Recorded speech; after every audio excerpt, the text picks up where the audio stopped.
안녕하세요. 이번 시간에는 계속해서 인베디드 웹 모바일 IoT에 대한 내용들을 살펴보겠습니다. 이번 시간의 학습 목표는 플랫폼에 대한 전반적인 내용을 학습하고요. 여기에서 특히 인베디드 웹 모바일 IoT 환경에서의 플랫폼의 중요성을 알아보도록 하겠습니다.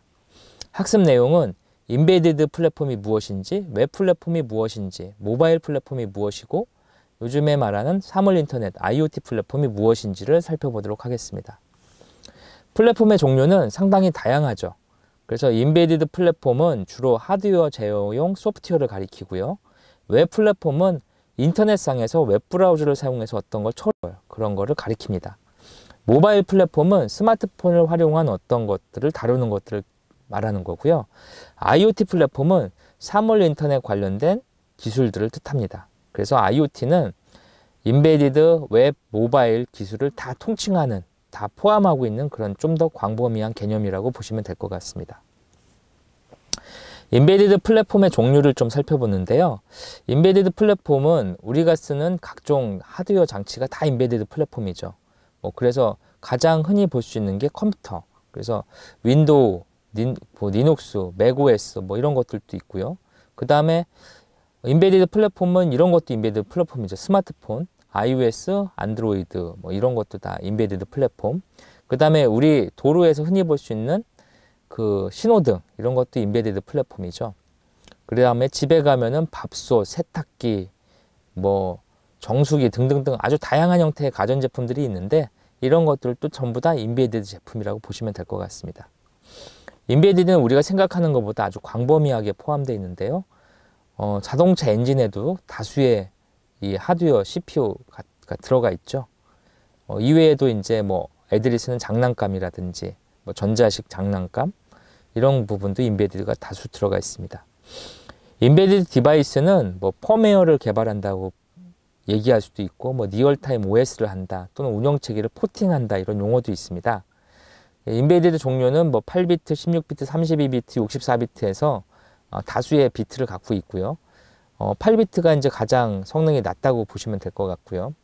비트 수가 높을수록 한 번에 처리하는 데이터가 많기 때문에 8보다는 16, 16보다는 32, 32보다는 64비트가 훨씬 더 좋은 그런 막강한 성능을 제공한다고 보시면 될 것 같습니다. 그 옛날에 도스를 쓸 때 도스 환경은 16비트 환경이었습니다. 도스의 검은 환경에 어떤 글자 나오는 게 16비트였고요. 그 다음에 이제 윈도우 95에서 주로 썼던 게 바로 32비트 시스템이죠. 윈도우 95가 출시된 이후에 우리가 쓰는 일반적인 컴퓨터 운영 체계라고 불리는 이런 제품들에서는 32비트가 쓰였고, 최근에 출시되는 대부분의 시스템들은 하드웨어가 이미 64비트를 지원하기 때문에 대부분 소프트웨어 플랫폼도 64비트를 지원하고 있습니다. 그래서 8비트, 16, 32, 64 이런 비트 시스템이 있다. 그 다음에 다양한 입출력 장치를 제어하는 그런 특성을 갖고 있습니다. 인베디드 시스템은 특정 기능을 수행하는 컴퓨터 시스템으로 보시면 될 것 같고요. 여기에 마이크로 컨트롤러 또는 DSP, 디지털 시그널 프로세싱이라고 해서 신호 처리에 특화되어 있는 칩이죠. 그 다음에 범용 CPU는 이런 거죠. 인텔의 i5 CPU 이런 게 범용 CPU죠. 일반적으로 많이 광범위하게 쓰이는 CPU들이요.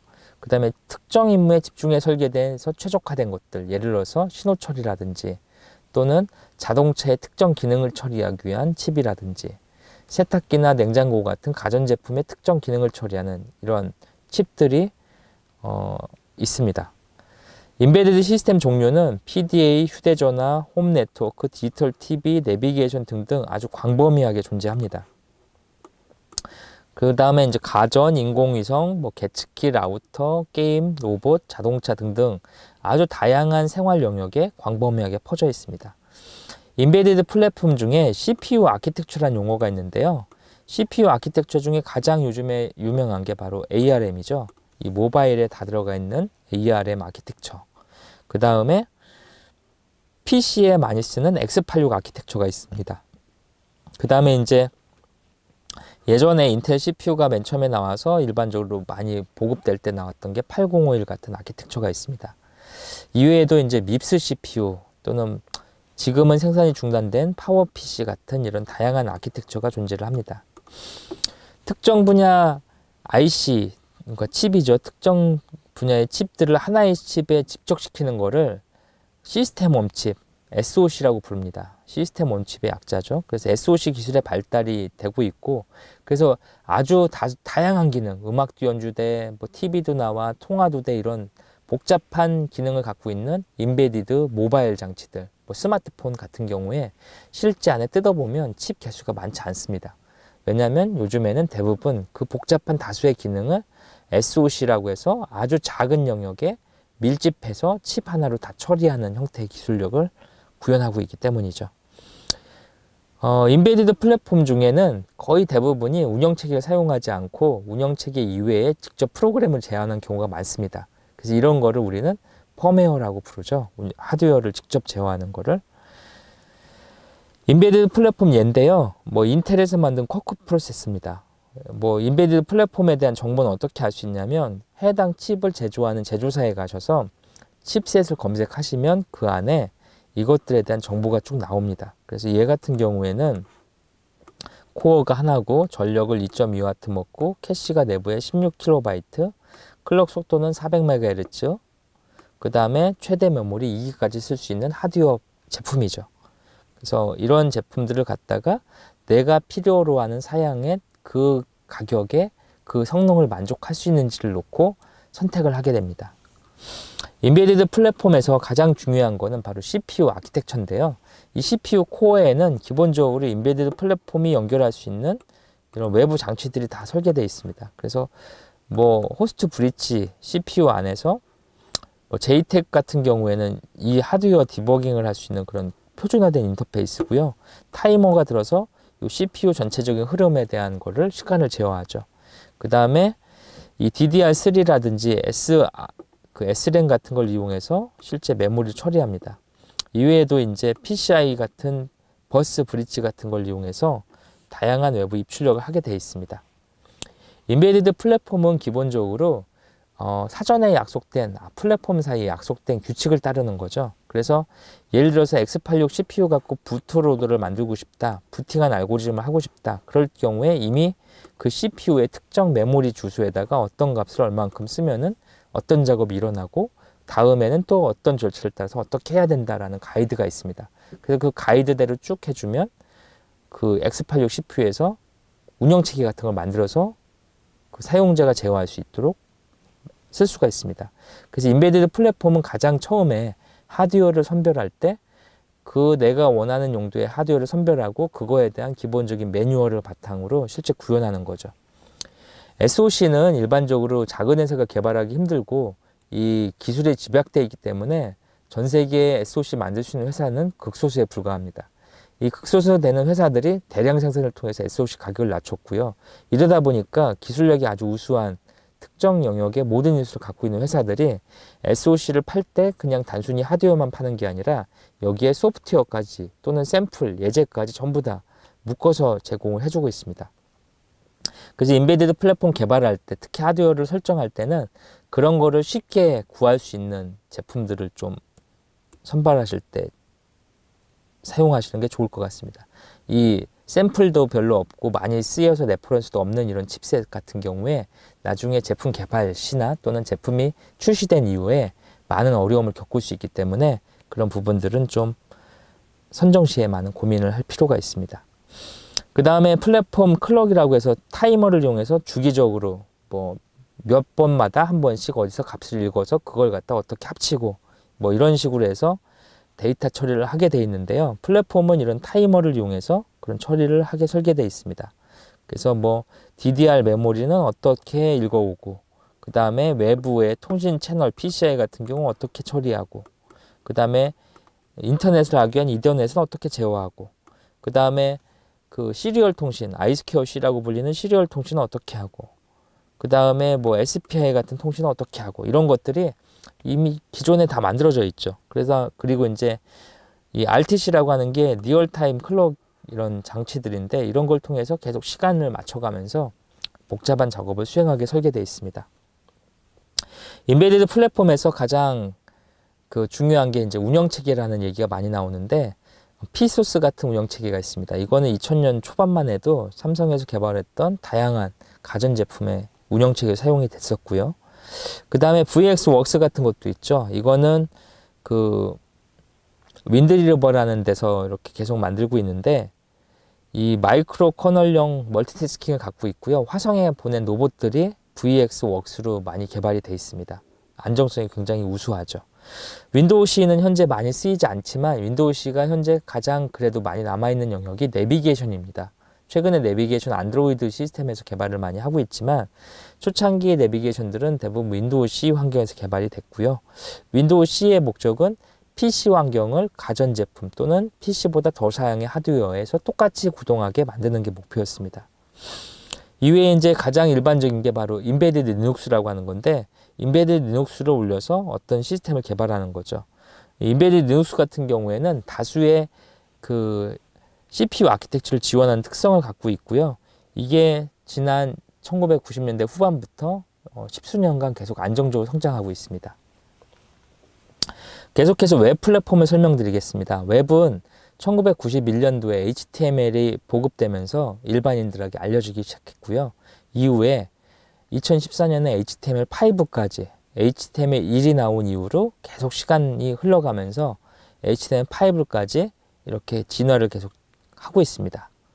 웹서버 기술 발전에서 보면은 1991년만 해도 단순히 웹페이지 하나만 만든 거죠. HTML이 하이퍼텍스트 마크업 랭귀지의 약자죠. 이런 걸 통해서 됐고 93년 되면 이제 CGI라고 해서 서버가 만들어지기 시작합니다. 커먼 게이트 인터페이스 이런 것들이 있고요. 그 이후에 이제 1995년도부터 이 CGI 같은 경우에 C 언어로 만들어져 있는 웹서버인데 이게 사용이 좀 어렵죠. 메모리 효과적으로 다룰 수 없기 메모리를 관리를 제대로 못하기 때문에 그래서 PHP 또는 ASP, MS ASP 그 다음에 자바를 활용한 JSP 그 다음에 2003년도에는 닷넷 프레임워크라고 하는 게 본격적으로 등장을 합니다. 웹 플랫폼 관련해서는 아주 다양한 용어들이 존재합니다. 이 용어들은 이제 이 과정을 통해서 쭉 공부를 하나씩 하실 건데요.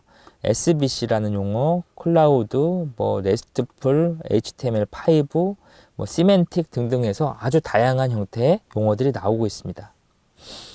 웹 플랫폼에서 가장 중요한 게 바로 네트워크를 떠받치고 있는 TCP/IP라는 기술입니다. 이 TCP/IP에서 가장 중요한 거는 이 TCP/IP가 어떻게 설계되어 있는지를 알아가는 건데요. 이런 TCP/IP의 이론적인 설계 모델인 OSI, 그 다음에 실질적인 업계 표준인 TCP/IP 4단계 이런 것들로 해서 네트워크 통신망 그리고 여기를 떠받치는 응용 프로그램들이 연결돼서 실행이 되게 되어 있습니다. TCP/IP에서 IPv4라고 하는 게 있는데 이거는 보통 우리가 192.168.0.1 이런 식으로 표현하는 것들이 바로 IPv4고요. 그 다음에 콜론으로 이렇게 해서 다수의 알기 힘든 숫자들이 표현되는 게 IPv6입니다. 현재 우리가 쓰고 있는 인터넷 시스템은 거의 대부분이 이 네 자리 숫자를 입력하는 0부터 255 사이에 네 자리 숫자를 입력하는 IPv4를 쓰고 있는데요. 실제 네트워크망에 아주 중요한 기간 시스템들은 이미 IPv6를 지원하고 있습니다. 웹 아키텍처라는 게 있는데 웹 아키텍처 가장 일반인이 많이 보는 게 바로 웹브라우저죠. 이 웹브라우저가 어떻게 작동하는 거냐면 우리 웹브라우저 초기 화면에 따따따 네이버닷컴 이렇게 치시잖아요. 그 주소창에다가 요 따따따 네이버닷컴은 사람이 이해하기 쉬운 거죠. 하지만 컴퓨터상에서 네트워크상에서 컴퓨터는 대부분 숫자로 이름이 부여되어 있습니다. 근데 숫자를 사람들이 잘 외우지 못하기 때문에 문자열로 된 거를 제공해 줄 필요가 있는데 이런 문자열로 제공하는 서비스를 DNS 서비스라고 부릅니다. 그래서 이런 DNS를 담당하는 이런 다양한 망을 통해서 이런 인터넷이 구현되는 거죠. 웹 구현 기술은 기본적으로 클라이언트와 서버로 구성이 되고요. 클라이언트 같은 경우에 핵심은 바로 웹브라우저입니다. 서버는 핵심이 웹서버죠. 그래서 우리가 쓰는 인터넷이라고 하는 거는 PC나 모바일을 쓰는 거는 HTML이라고 하는 게 맨 위에 얹어져 있고 그거를 HTTP, 하이퍼텍스트 트랜스퍼 프로토콜이라는 게 받쳐주고 그 밑에 TCP/IP망, 그 다음에 실제 0과 1로 구성되는 로우 데이터가 흘러다니게 설계가 되어 있습니다. 웹브라우저도 그 안에 다수의 기술이 포함되어 있습니다. 자바스크립트도 있고 MS 같은 경우에는 VB 스크립트도 넣고요. 여기에 니아라고 해서 다수의 기능을 처리할 수 있는 액티브엑스 같은 기술들도 갖다 넣습니다. 어도비가 쓰고 있는 플래시, 뭐 HTML5 같은 기술들도 있고요. 서버 같은 경우에도 서버 언어가 굉장히 많습니다. 그래서 PHP, ASP, ASP.NET 같은 MS 기술도 있고요. PHP는 오픈소스, 그 다음에 JSP는 자바 기반의 오픈소스입니다. 이외에도 CGI 같은 C 언어 기반의 서버도 존재를 했었고요. 그 다음에 아파치 웹서버라는 게 있습니다. 웹을 처리하는 핵심적인 서버. 그 다음에 IIS라고 해서 인터넷 인포메이션 서비스라고 해서 이런 것들을 이제 그 MS 윈도우에서 제공하는 웹서버라고 보시면 될 것 같습니다. 이런 클라이언트와 서버 사이에 데이터 통신이 일어나는데 이 데이터의 일부를 서버에 저장할 때 필요한 게 바로 DB죠. 그래서 데이터베이스인데요.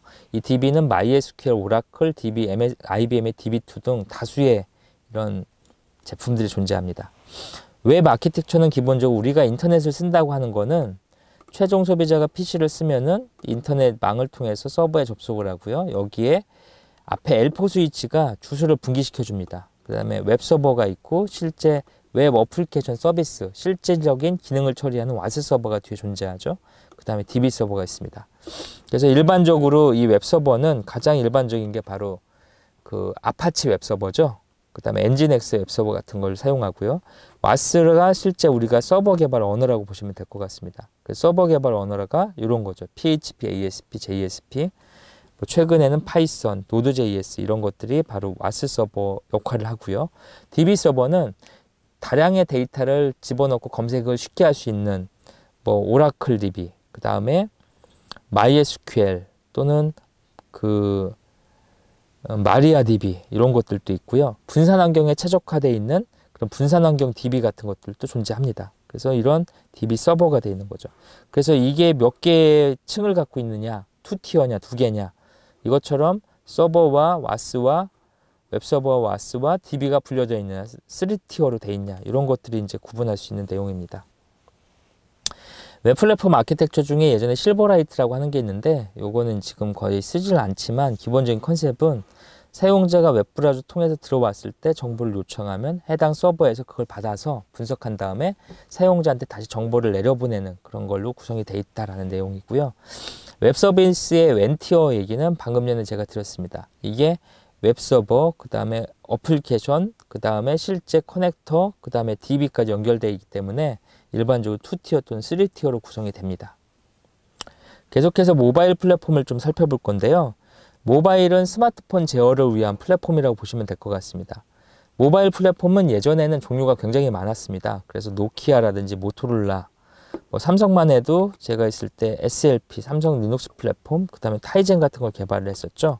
그 다음에 구글의 안드로이드, 그 다음에 애플의 iOS 이런 것들도 전부 다 플랫폼의 특성을 갖고 있습니다.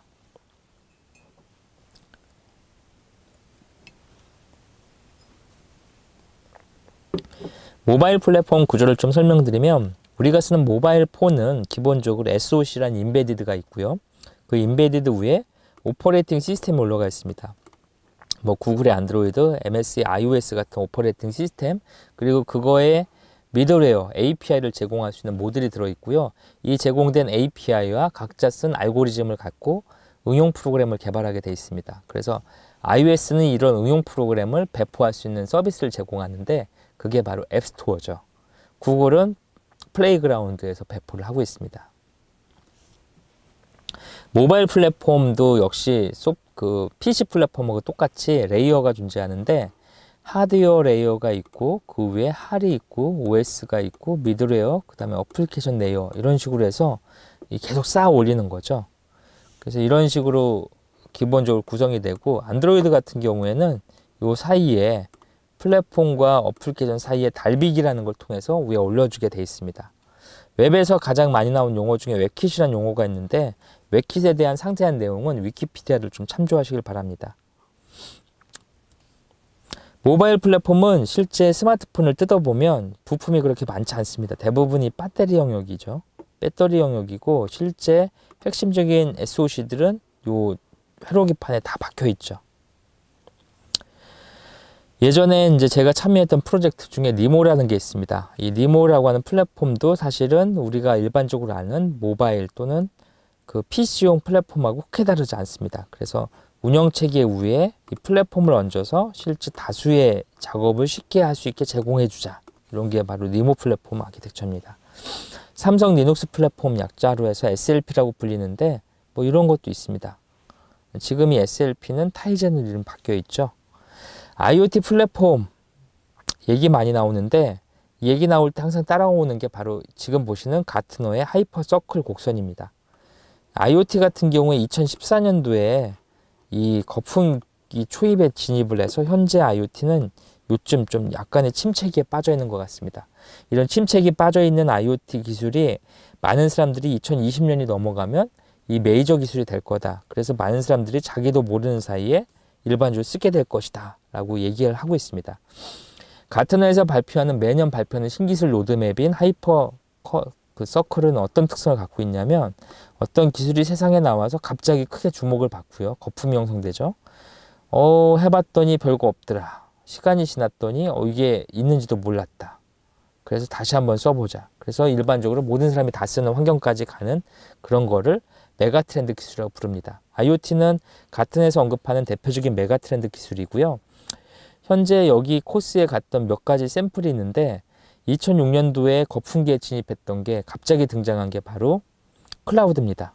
그러다가 수많은 얘기가 나왔죠. 클라우드가 뜬구름 잡는다, 실속이 없다, 그게 도대체 뭐냐?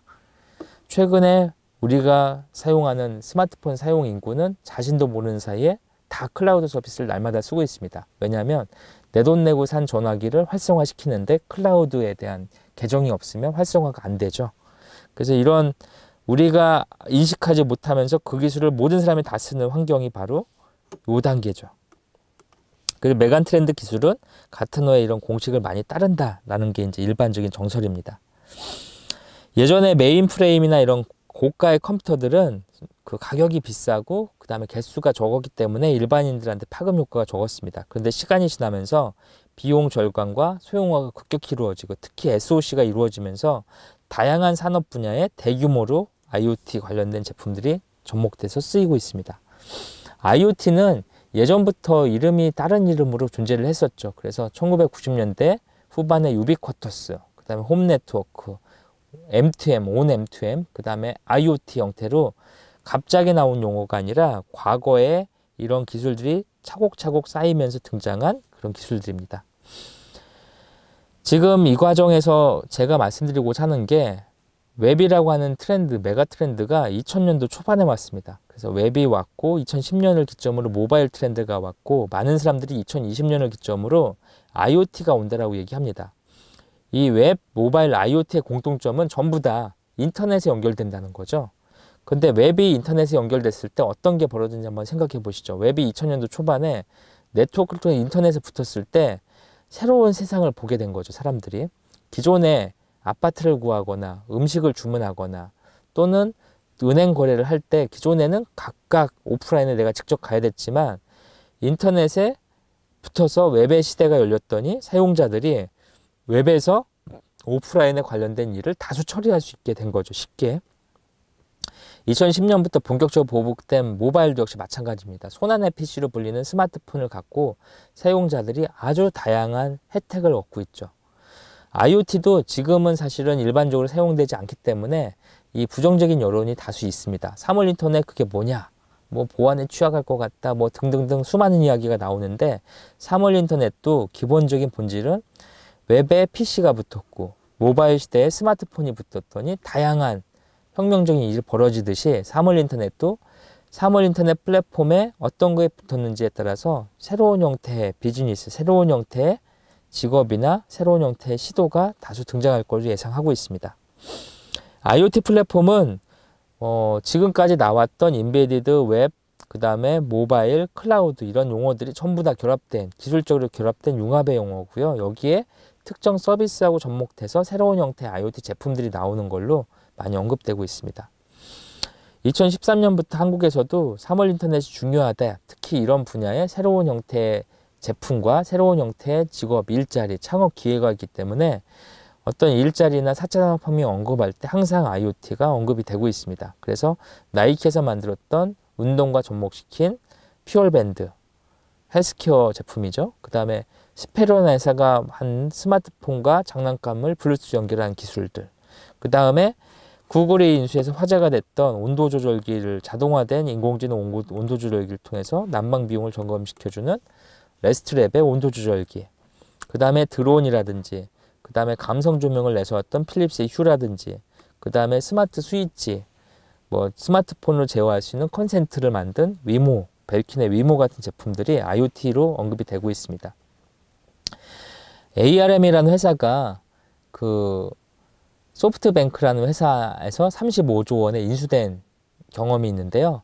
이 35조라는 아주 큰 돈을 소프트뱅크가 ARM을 인수한 데 쓴 데 가장 큰 이유 중에 하나가 지금 보여드린 엠베드라는 IoT 플랫폼 때문에 그렇습니다. ARM이라는 회사는 코어텍스 시리즈를 통해서 모바일 시장을 이미 장악하고 있죠. 이 아키텍처 시장을. 근데 단순하게 하드웨어만 팔지 않고 이 하드웨어를 제어할 수 있는 플랫폼을 제공해서 팔겠다라고 하는 게 바로 엠베드입니다. 그래서 엠베드는 다수의 툴과 특정 서비스와 연동시킬 수 있는 그런 서비스를 바탕으로 커뮤니티 지원, 그 다음에 소프트웨어 개발 지원, 클라우드 관련된 확산 지원 등을 통해서 ARM이라는 회사가 이 코어텍스 시리즈의 CPU를 바탕으로 IoT 플랫폼으로 진출하고자 하는 게 바로 엠베드의 핵심입니다. 그래서 엠베드는 지금 보시는 것처럼 코어텍스나 각종 센서, 라디오 주파수 처리하는 장비들 위에다가 레이어를 쭉 쌓고 최종 소비자들이 이 엠베드 플랫폼을 이용해서 쉽게 개발을 할 수 있도록 지원하는 게 목표입니다. 그래서 엠베드에서는 단순하게 인베디드 장치만 제어하는 게 아니라 모바일과 클라우드를 제어할 수 있는 API들을 계속 제공하고 있습니다. 이번 시간을 좀 정리해 보겠습니다. 지난 시간에 우리 플랫폼이란 용어를 살펴봤는데 좀 두리뭉실한 용어였죠. 그래서 이번 시간에는 플랫폼을 인베디드 모바일, 그 다음에 웹, 그리고 이걸 묶어서 IoT 플랫폼 형태로 확장하는 형태로 제공해서 설명을 드렸습니다. 이번 시간은 여기서 마치도록 하겠습니다. 수고 많이 하셨습니다.